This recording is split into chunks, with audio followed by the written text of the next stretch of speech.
नमस्कार दोस्तों, मैं हूं आपका होस्ट राहुल और आप सुन रहे हैं हमारी खास पेशकश भय का बवंडर श्रापित पुतला। आपने अक्सर खेतों में देखे होंगे वो खामोश खड़े पुतले जिनका काम होता है फसलों की रखवाली करना। लेकिन क्या हो अगर एक पुतला सिर्फ पंछियों को नहीं बल्कि इंसानों को भी डराने लगे। एक ऐसा पुतला जिसके दिल में नफरत की आग जलती हो और जिसकी आत्मा श्रापित हो, वह क्या कर सकता है। यह कहानी एक ऐसे ही खेत की जहां की मिट्टी में बसी है दहशत और हवा में फैली है मौत की सिसकियां। आज हम आपको लेकर चलेंगे एक ऐसे खौफनाक गांव में जहां एक पुतला बना लोगों के लिए मौत का संदेहवाहक। उस पुतले की कहानी जो कभी एक साधारण रखवाला था, लेकिन एक श्राप ने उसे अपने शिकंजे में ले लिया।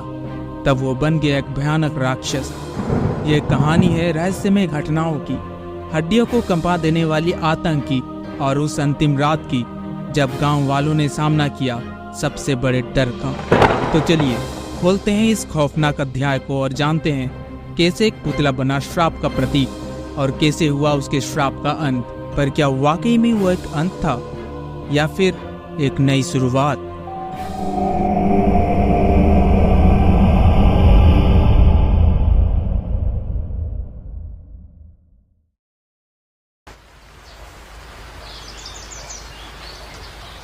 शाम का वक्त था, सूरज ढलने वाला था।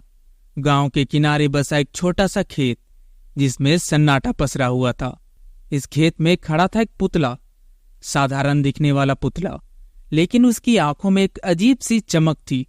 ऐसा लगता था मानो वो हर वक्त आपको देख रहा हो, आपकी हरकतों को महसूस कर रहा हो।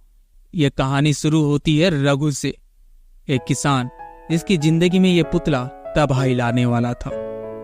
रघु एक साधारण सा किसान, उसकी जिंदगी का एक ही उद्देश्य था, अपने खेतों को सुरक्षित रखना और फसल उगाना।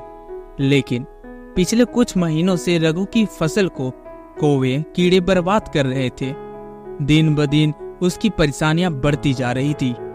खेतों में काम कर रहा रघु खुद में बड़बड़ाता है, अब क्या करूं मैं, सारी मेहनत बेकार जा रही है।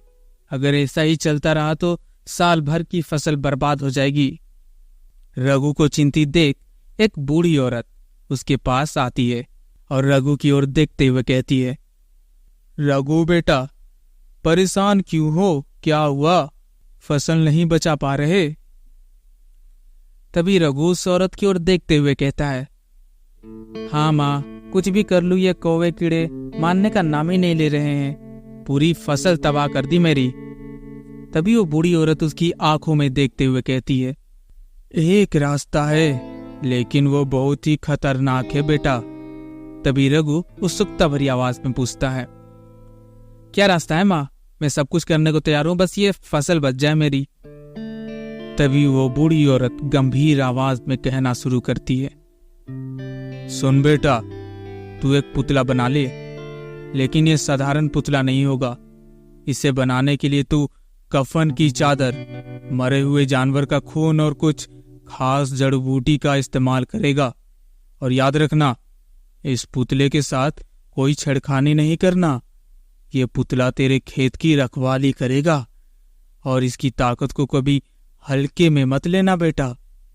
तभी रघु उस औरत की ओर देखते हुए कहता है, माँ, जो करना है वो करूंगा, मेरी फसल की हिफाजत सबसे ज्यादा जरूरी है। रघु ने रात के अंधेरे में पुतला बनाने की शुरुआत की। उसकी आंखों में एक अजीब सी चमक थी, एक उम्मीद कि पुतला उसकी फसल को बचा लेगा। लेकिन उसे पता नहीं था कि इस पुतले के साथ वो कौन सी बला को अपने सर ले रहा है। हे भगवान, मेरी फसल को बचा लेना, बस यह पुतला ही मेरी आखिरी उम्मीद है। रघु पुतला बनाते हुए खुद में बड़बड़ाता है। रघु ने जैसे ही पुतले को खड़ा किया, हवा अचानक तेज हो गई। ऐसा लगा मानो प्रकृति भी इस पुतले की ताकत को पहचान गई हो। अचानक से पुतले की आंखों में एक चमक आई और फिर सब कुछ शांत हो गया।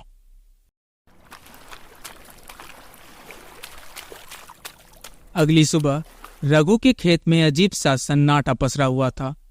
कौवे गायब थे और फसलें पूरी तरह से सुरक्षित थी।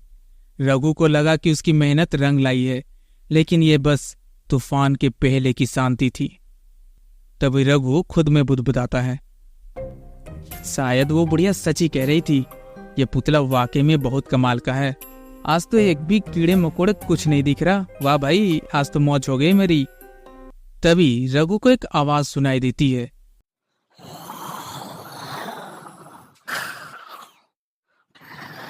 ये आवाजें कहाँ से आ रही है? वहां कोई है? रघु को अजीब महसूस हो रहा था, जैसे कोई उसे देख रहा हो, लेकिन उसने इसे अपने मन का वहम समझा और अपने कामों में लग गया। उसे क्या पता था कि यह तो बस शुरुआत थी।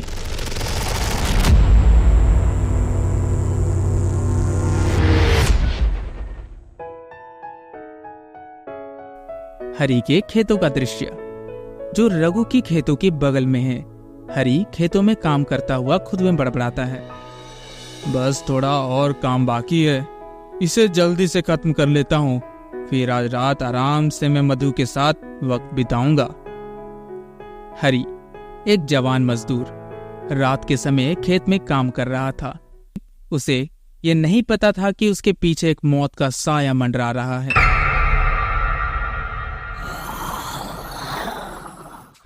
हरी चारों ओर देखते हुए आवाज लगाता है, कौन है वहां? कौन है? कोई मजाक कर रहा है क्या? हरी ने जैसे ही पीछे मुड़कर देखा, उसका सामना पुतले से हुआ। उसे ऐसा लगा कि पुतला उसकी तरफ देख रहा है। उसकी आंखों में एक अजीब सी चमक थी, मानो वो उसे घूर रहा हो। तभी हरी नर्वस होकर कहता है, मैं तो डर ही गया, ये तो बस एक पुतला है, मैं भी ना ऐसे ही डर गया। तभी हरी देखता है कि पुतले में अजीब सी हरकतें होनी शुरू हो जाती है।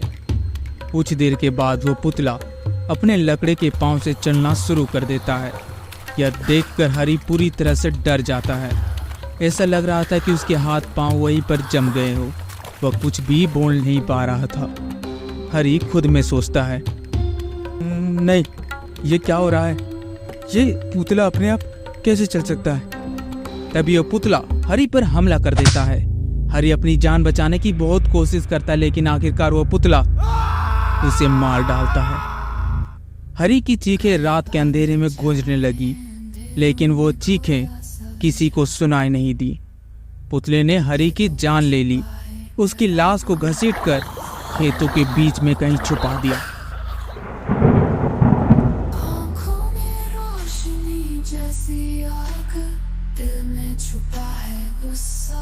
कृषि के हर कोने में फैला है ये भयानक वास।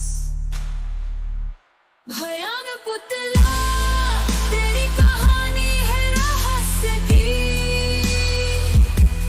रात की चुप है, तू ही है वो अंधेरे की सच्चाई। काटे जो तूने दे मौत उन सब की शान। पुतला तू है नर्क कपड़े सबका अंजाम। घास की चुप में तेरे भयानक हाथ छुपे हैं। रात को तुझसे ही डरते हैं, गाँव वाले बेचारे हैं। अजनबी दर की हवा से चीखे और सिसकियां, तेरे कहर से रूहे कांपे, सुनने में अब ये बेताब है। भयानक पुतला, तेरी कहानी है रहस्य की।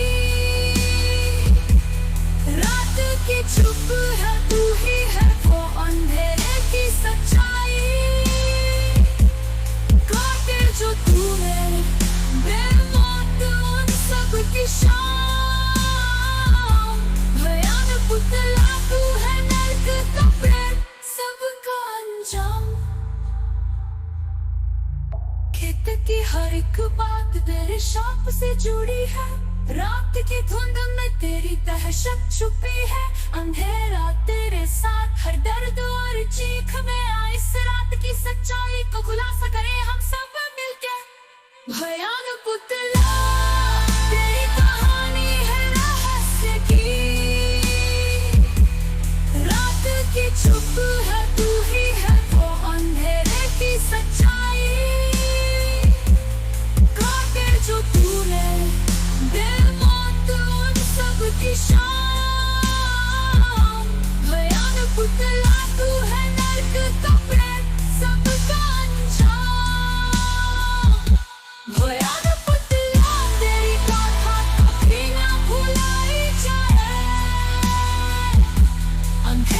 की चादर तू हर दिल में समाये रहे कि सन्नाटे में तेरा चेहरा सदा रहेगा।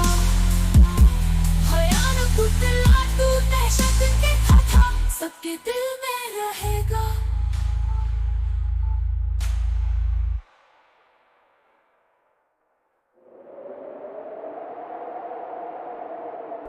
अगली सुबह रघु अपने खेतों में खुशी से काम कर रहा था।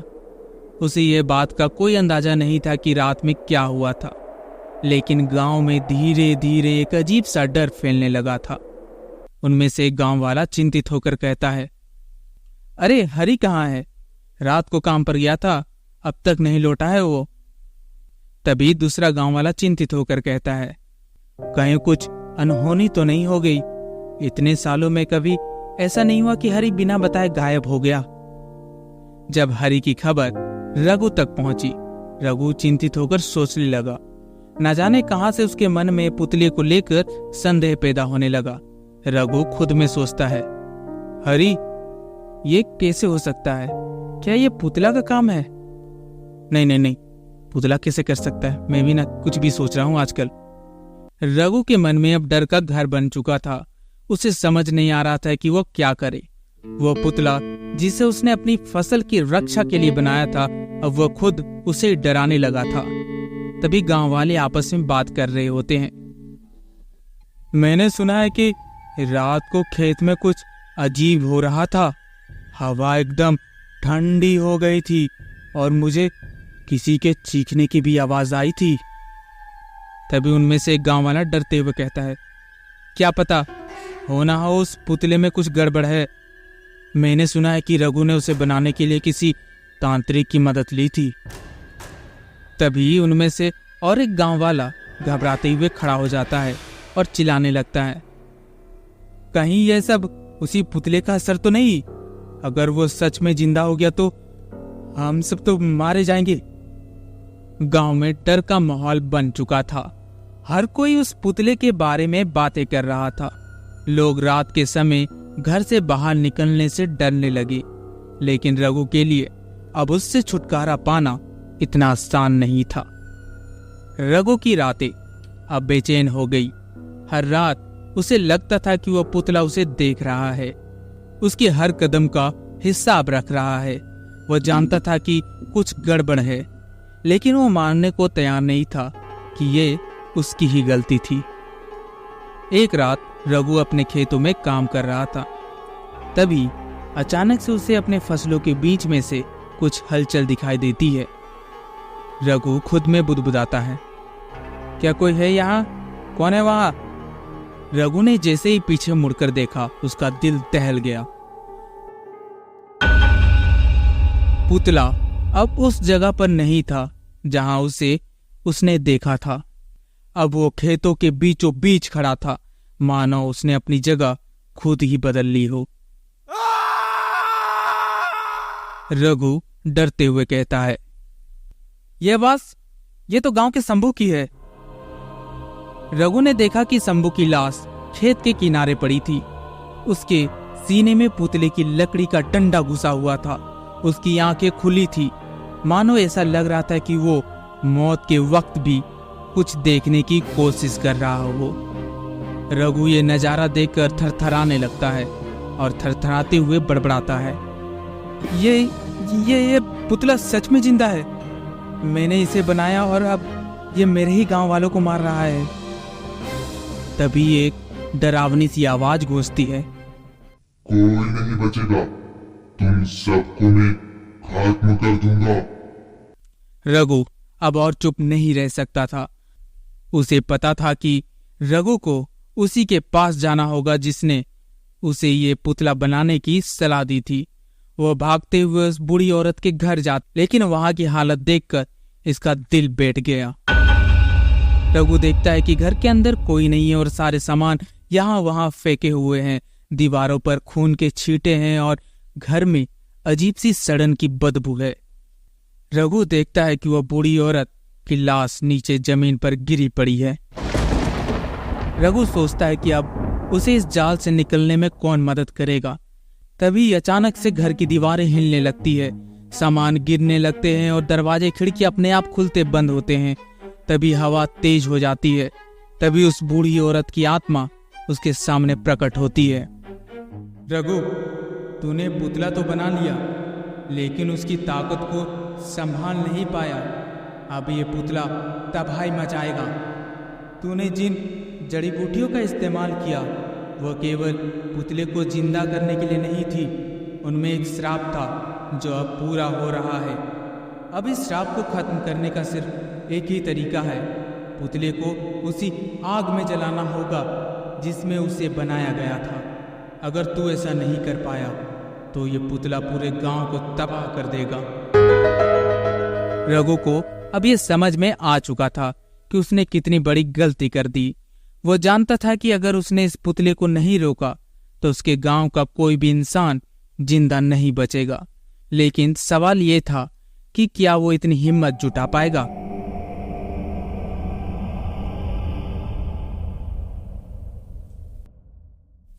गांव वाले अब अपने डर को भुलाकर एकजुट हो चुके थे। उनके दिल में बस एक ही ख्याल था कि इस पुतले को जलाकर राख कर देना। लेकिन कोई नहीं जानता था कि इस रात क्या भयानक सच उनके सामने आने वाला था। तभी उनमें से गांव वाला कहता है, देखो, वो वही खड़ा है, मानो हमारी ही राह देख रहा हो। तभी दूसरा गांव वाला कहता है, हम इसे जलाकर ही दम लेंगे, ये हमारे गांव को तबाह नहीं कर सकता।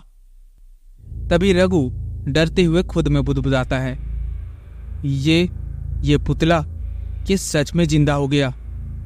तभी उस पुतले में से एक अजीब सी आवाज आती है, तुम सबने मेरे खिलाफ हिम्मत करने की सोची, अब इसका अंजाम तुम्हें भुगतना पड़ेगा। सब मरोगे, सब के सब मरोगे। गांव वालों ने ऐसा डर पहले कभी महसूस नहीं किया था। पुतला अब कोई साधारण पुतला नहीं था, वो एक राक्षस में बदल चुका था जो किसी भी इंसान को मार सकता था। भागो यहाँ से, यह हमें मार डालेगा, भागो। गांव वाले आपस में चिल्ला रहे थे। तभी रघु कहता है, हम इसे ऐसे नहीं हरा सकते, हमें इसे जलाना होगा, वरना ये हम सबको खत्म कर देगा। रघु को अब समझ में आ गया था कि अगर उसने कुछ नहीं किया तो पूरा गांव खत्म हो जाएगा। वह जानता था कि उसके पास सिर्फ एक मौका था पुतले को जलाने का। रघु, जल्दी करो, इसे जलाने के अलावा हमारे पास कोई रास्ता नहीं है। गांव वालों में से एक गांव वाला चिल्लाता है। तभी रघु कहता है, कुछ ही पल और, फिर ये एकदम जलकर राख हो जाएगा यहीं पर। रघु ने खेत में पड़ी मसाल को लेकर उस पुतले के दिल में घुसा दिया। आग की लपेटों ने उस पुतले को घेर लिया। उसकी चीखें हवा में गूंजने लगी, मानो वो अपने अस्तित्व को बचाने की आखिरी कोशिश कर रहा हो, लेकिन अब बहुत देर हो चुकी थी। तभी गांव वाले आपस में बात करते हैं, वो खत्म हो गया, आखिरकार हम जीत गए। रघु गहरी सांस लेते हुए कहता है, हाँ, हमने उसे हरा दिया, ये सब खत्म हो गया। Finally we did it. गांव वालों ने अपनी बहादुरी से उस श्राप से छुटकारा पा लिया जिसने उसे महीनों से डराया हुआ था। लेकिन वो जानता था कि इस जीत की कीमत बहुत भारी थी। गांव के कई लोग इस लड़ाई में अपनी जान गंवा चुके थे और उनकी यादें हमेशा के लिए इस धरती में समा गई थी। हमने तो पुतले को जला दिया, लेकिन जिन लोगों को हमने खो दिया उन्हें कभी वापस नहीं ला सकते, एक गांव वाला कहता है। तभी उसकी बात सुनकर दूसरा गांव वाला कहता है, हमें अब इस गांव को फिर से बसाना होगा। ये जग कभी नहीं भरेंगे, लेकिन हम इसे बुलाने की कोशिश जरूर करेंगे और समय के साथ आगे बढ़ेंगे। रघु के दिल में अब भी वह डर और अफसोस कायम था। उसने सोचा कि अगर उसने उस पुतले को कभी बनाया ही नहीं होता तो शायद ये सब कभी नहीं होता। लेकिन अब सब कुछ बदल चुका था। रघु ने अपनी गलती से सीखा कि कभी कभी इंसान जो कुछ चाहता है उसे पाने के लिए उसकी कीमत भी चुकानी पड़ती है, और इस बार तो कीमत बहुत भारी थी। रघु ने सोचा कि अब सब कुछ ठीक हो गया है, लेकिन उस रात एक अजीब सी आवाज ने उसे फिर से बेचैन कर दिया। रघु, तुम मुझसे इतनी आसानी से पीछा नहीं छुड़ा सकते। देखो, मैं वही खड़ा हूँ तुम्हारे खेत में। नहीं, ये कैसे हो सकता है? रघु खुद में चिंतित होकर बड़बड़ाता है। क्या ये सब वाकई में खत्म हो चुका था, या फिर वो पुतला अभी भी कहीं ना कहीं जिंदा था, एक नए रूप में, एक नए शिकार की तलाश में? रघु ने अपने आप को समझाने की कोशिश की कि जो वो देख रहा है वो बस एक वहम है, लेकिन उसके दिल में कहीं ना कहीं डर भी कायम था। और वो अकेला नहीं था, पूरे गांव में एक अजीब सी बेचैनी फैल रही थी। तभी रघु घबराते हुए एक बाबा के पास जाता है और उससे जाकर सारी बात बताता है। बाबा, उस रात मैंने फिर से कुछ अजीब देखा। क्या ये सब कुछ सच में खत्म हो चुका है ना? तभी वो बाबा रघु की ओर देखते हुए कहता है, बेटा, कभी कभी ऐसे श्राप निशान छोड़ जाते हैं। हो सकता है कि तुम्हारी आंखों ने जो देखा वो एक चेतावनी हो। हमें सतर्क रहना होगा। रघु अब उस श्राप से पूरी तरह से छुटकारा पाने के लिए तैयार था। उसने सोचा कि शायद एक आखिरी पूजा उसके डर को हमेशा के लिए मिटा देगी। तभी वो बाबा मंदिर में पूजा को शुरू करते हैं। हे देवी माँ, इस भूमि को शुद्ध करो, इस श्राप को हमेशा के लिए मिटा दो माँ, और हमें सुरक्षा प्रदान करो। सुनो हे मात भवानी, अब मेरी भी सुनो हे मात भवानी। मैं तेरा ही बालक हूँ, जगत महारानी। अब मेरी भी सुनो हे मात भवानी। मैं तेरा ही बालक हूँ, जगत महारानी। अब मेरी भी सुनो।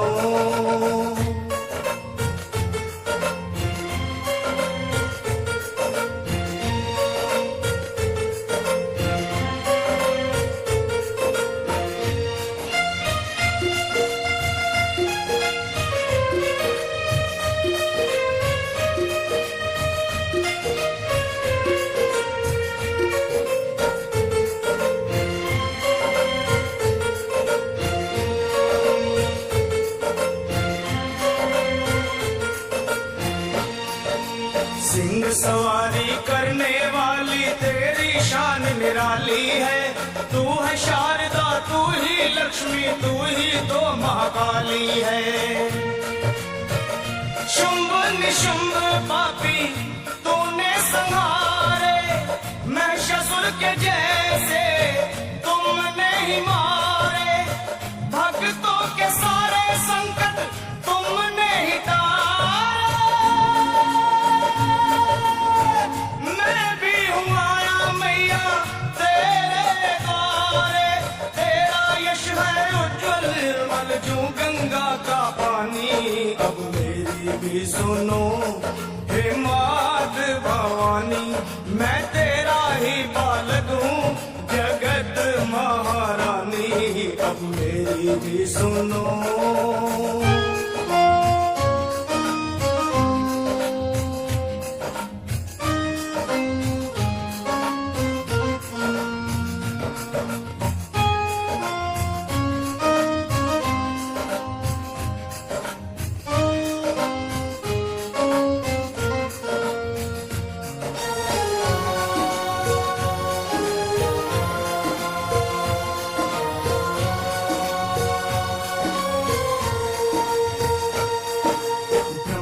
विष्णु शंकर ने भी आदि शक्ति को माना है।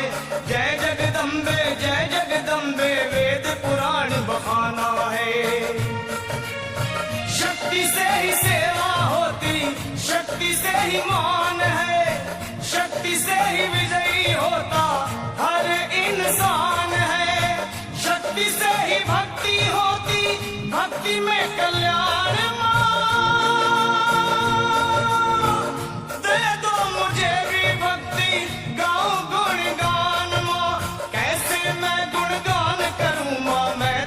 तभी उनमें से एक गांव वाला कहता है, ये हवा अचानक इतनी तेज क्यों हो गई? क्या ये पूजा सच में काम कर रही है? तभी दूसरा गांव वाला चिंतित होकर कहता है, मुझे नहीं पता, लेकिन हमें बाबा पर भरोसा रखना होगा। ऐसा लग रहा था जैसे खुद धरती इस पूजा के खिलाफ हो गई हो। वो सूखी घास जो अब तक जली हुई राख बन चुकी थी, अचानक से जीवित हो उठी। नहीं, यह कैसे हो सकता है? हमने इसे खत्म कर दिया था, रघु डरते हुए चिल्लाता है। तभी उनमें से एक गांव वाला कहता है, भागो, यह हमारे बस का नहीं है, भागो यहां से। गांव वाले की चीखें एक बार फिर से हवा में गूंजने लगी। वह नया पुतला पहले से भी ज्यादा शक्तिशाली और भयानक दिख रहा था। गांव वालों की चीखें एक बार फिर से हवा में गूंजने लगी। वह नया पुतला पहले से भी ज्यादा शक्तिशाली और खतरनाक था। अब उसके सामने कोई भी नहीं टिक सकता था। क्या हम इस राक्षस से कभी नहीं बच सकते? रघु अपने मन में सोचता है। तभी रघु गांव वालों की ओर देखते हुए कहता है, हमें किसी भी तरह से इस राक्षस को खत्म करना होगा और इस बार हमें पूरी तरह से तैयार होना होगा। तभी उनमें से एक बुजुर्ग गांव वाला कहता है, बेटा, इस पुतले की शक्ति का स्रोत वही जगह हो सकती है जहां इसे बनाया गया था। तुम्हें उस पुराने जंगल में जाना होगा, इस कहानी की शुरुआत जहां से हुई थी। रघु सरप्राइज्ड होकर कहता है, पुराना जंगल? लेकिन वहां तो कोई नहीं जाता। वहां जाना मतलब मौत को बुलाना है। तभी वो बुजुर्ग गांव वाला उसकी ओर देखते हुए सीरियस आवाज में कहता है, अगर तुमने वो खतरा नहीं उठाया तो ये पुतला हमें एक एक करके खत्म कर देगा। तुम्हें उस जंगल में जाकर उसकी जड़ को खत्म करना होगा। रघु और उसके साथियों ने फैसला किया कि वह उस खतरनाक जंगल में जाएंगे जहां ये श्राप शुरू हुआ था। उनका सफर मुश्किलों से भरा होगा, लेकिन वे जानते थे कि अगर उन्होंने ये नहीं किया तो पूरा गांव हमेशा के लिए बर्बाद हो जाएगा। रघु अपने साथियों से कहता है, दोस्तों, सावधान रहना, ये जंगल हमें मारने की कोशिश करेगा। हमें एक दूसरे का साथ देना होगा। तभी एक दोस्त कहता है, ये जंगल, ये सच में जिंदा लग रहा है। ऐसा प्रतीत हो रहा है मानो हमें ये वापस जाने के लिए कह रहा हो। हम यहां से वापस चले क्या? तभी रघु कहता है, हमें आगे बढ़ना होगा। यह हमारे गांव के लिए आखिरी उम्मीद है। जंगल ने अपनी सारी ताकत से उसे रोकने की कोशिश की। हर कदम पर उन्हें ऐसा लगा जैसे कोई राज छुपा हो, कोई खतरा छुपा हो, लेकिन वे हार मानने को तैयार नहीं थे। ये हमें नहीं छोड़ेंगे, हमें जल्दी करना होगा रघु। रघु का एक दोस्त डरते हुए कहता है। तभी रघु उसे साहस देते हुए कहता है, हमें उस जगह तक पहुंचने की जरूरत है, बस वहां जाकर हम इस सब को खत्म कर सकते हैं। रघु और उसके दोस्त चलते चलते एक पुराने पेड़ के पास पहुंचते हैं। वो पेड़ जो कभी जीवन का प्रतीक था, अब बुराई का स्रोत बन चुका था। उसकी जड़ें उस श्राप की मूल थी जिसने पूरी गांव को तबाह कर दिया था। ये सब यही खत्म होगा। इस पेड़ को काटना ही हमारी आखिरी उम्मीद है। रघु सबको साहस देते हुए कहता है। रघु के सामने वो पेड़ था जो अपने आप में बुराई का प्रतीक था। उसकी जड़ें जमीन के भीतर तक फैली हुई, मानो वो इस धरती से सारा जीवन सोख रहा हो। अब सब कुछ रघु पर ही निर्भर था।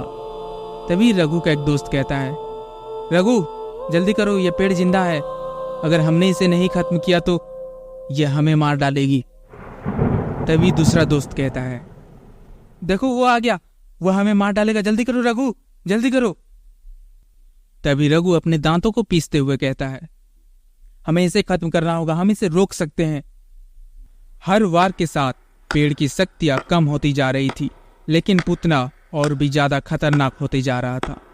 गांव वालों को अब बस एक ही उम्मीद थी कि रघु इस पेड़ को समय रहते ही खत्म कर देगा। जैसे जैसे वे पेड़ पर हमला कर रहे थे, एक आवाज हवा में गूंज रही थी, मानो कहीं से कोई आत्मा अपनी वेदना सुना रही हो। ये आवाज किसी और की नहीं, भैरव की थी। भैरव, वो किसान जिसने कभी इस जमीन पर अपना खून पसीना बहाया था। तभी भैरव की भूतिया आवाज गूंजती है, इस जमीन ने मेरे जीवन को नष्ट कर दिया। इस गांव ने मुझे धोखा दिया है। अब ये धरती किसी को चैन से नहीं जीने देगी। सबको मार डालूंगा मैं, सबको। तभी रघु कहता है, ये भैरव की आत्मा है, हमें इससे मुक्त दिलानी होगी, तभी ये श्राप खत्म होगा। भैरव ने इस पेड़ और इस पितले को अपने श्राप से भर दिया था। उसकी आत्मा तब तक शांति नहीं पाएगी जब तक इस श्राप को तोड़ नहीं देते। तभी रघु के दोस्तों के साथ एक बूढ़ा व्यक्ति आया हुआ था। वो बूढ़ा व्यक्ति रघु की ओर देखते हुए कहता है, बेटा, इस श्राप को मिटाने के लिए एक बलिदान की जरूरत होगी। ये पेड़ तभी गिरेगा जब कोई अपनी जान देगा। रघु शॉक्ड होकर कहता है, क्या किसी को अपनी जान देनी होगी? ठीक है, मेरे वजह से ये सब हुआ है तो मैं अपनी जान देने के लिए तैयार हूं। तभी वो बूढ़ा व्यक्ति रघु की ओर देखते हुए कहता है, नहीं रघु, तुम नहीं, मैं दूंगा अपनी जान। तभी रघु कहता है, नहीं बाबा, मैं आपको ऐसा नहीं करने दूंगा। तभी वो बूढ़ा व्यक्ति कहता है, तुम्हें समझना होगा रघु, मैं बूढ़ा हो चुका हूं और मेरी जिंदगी अब वैसे भी ज्यादा बाकी नहीं है। तुमने बहुत कुछ सहा है और तुम्हें जीना है। ये हमारे गांव की उम्मीद हो तुम। बाबा ने अपनी जीवन की आखिरी बलिदान दिया। उनकी आवाज में एक अजीब सी शक्ति थी जो उस पेड़ की सारी बुराइयों को खत्म कर दे रही थी। नहीं बाबा, नहीं, रघु चिल्लाते हुए कहता है। तभी एक गांव वाला कहता है, बाबा ने हमें बचा लिया, वह सच में हमारे रक्षक थे। तभी रघु रोते हुए अपने घुटनों के बल नीचे बैठ जाता है।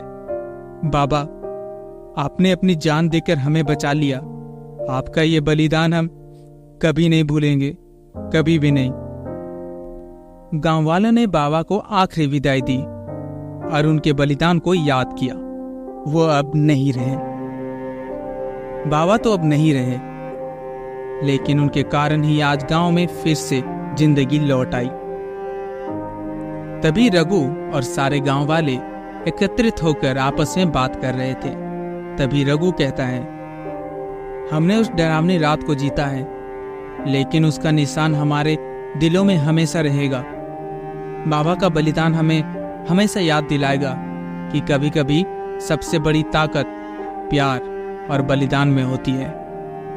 गांव ने एक नई सुबह का स्वागत किया और उस श्राप की कहानी अब सिर्फ एक कहानी बनकर रह गई। उम्मीद करता हूं कि ये कहानी आपको पसंद आई होगी। मिलते हैं अगली बार एक और रहस्यमयी और डरावनी कहानी के साथ। तब तक के लिए सुरक्षित रहें और याद रखिए, कभी कभी सबसे अंधेरे कोने में भी एक रोशनी छिपी होती है। कृषि के हर कोने में फैला है ये भयानक वास, भयानक पुतला।